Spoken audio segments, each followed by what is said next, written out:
Looking at the adapter board, as you can clearly observe, you can see the switch labeled key. This switch is associated with GPU 14, and when pressed, it controls the LED connected to GPU 25, which we initially controlled. When this button is pressed, the LED will turn on, and when released, it will turn off. Let's open the code from last time, erase it, and rewrite it from machine import pin. Next, let's set the LED pin to 25 as an output. Then we'll define the key as pin 14. So pin 14 will be set as an input with a pull-up resistor.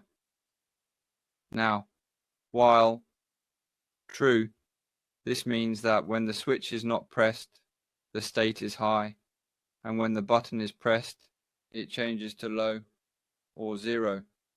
In this state, if not key.value, this not reverses the condition, meaning that the original if statement is true when the button is not pressed, which is high 1. However, when the button is pressed, it becomes 0, so we turn on the LED. In the else case, when not released, it is high, so we set the LED to low. Let's check this. I made a mistake here. It should be output, not out. So let's verify it again.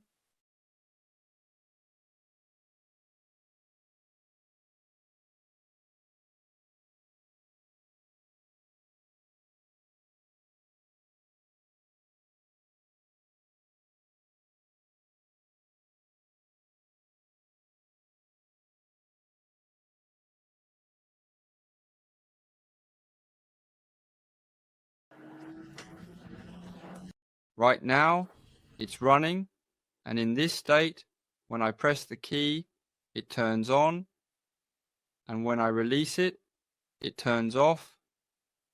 I can control it like this. Press to turn on. Release to turn off.